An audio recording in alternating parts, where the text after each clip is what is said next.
As a foreclosure defense attorney, this is sweet justice.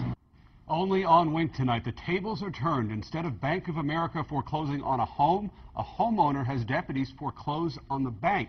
Bank of America filed foreclosure papers on a homeowner who didn't owe a dime. They paid for their house with cash. Renee Stoll live at the Bank of America branch on Davis Boulevard in Naples with this story you'll see only on Wink tonight.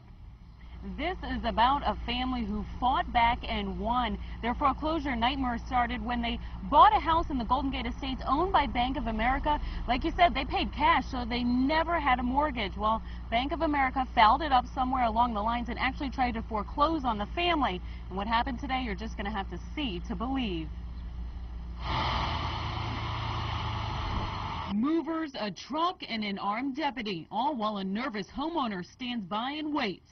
This is normally what you'd see when a person's being foreclosed on and their property seized by a bank. But today, it's the other way around.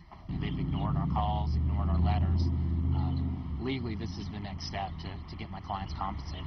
A Collier County judge said Bank of America had to pay Maureen Nyerges and her husband's legal fees after the bank tried to foreclose on their Golden Gate Estates property, but they paid cash.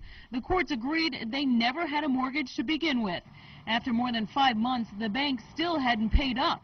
So the homeowner's attorney did just what the bank would do to get their money: seize their assets. I instructed the deputy to go in and take desks, computers, copiers, filing cabinets, including cash in the drawers. Outside the bank, several deputies stood by with movers ready to start hauling out the bank's office supplies and furniture.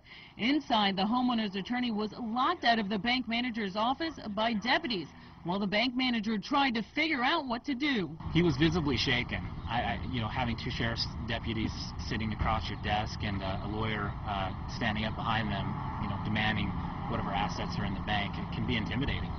But so is having your home foreclosed on when it wasn't right. After about an hour, the bank finally cut a check. As a foreclosure defense attorney, this is sweet justice, because this is a symptom of a larger problem.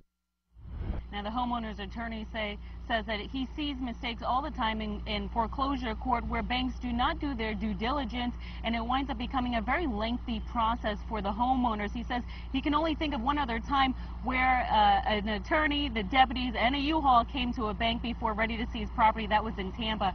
As far as Bank of America, they issued a statement saying that they apologize for the wait on the payment. They issued a notice to pay from the attorney that was working on the case on their side, but they didn't know the attorney went out of business. We'll be reporting live here in Naples. Renee Stoll, Wink News now. All right, Renee, thank you.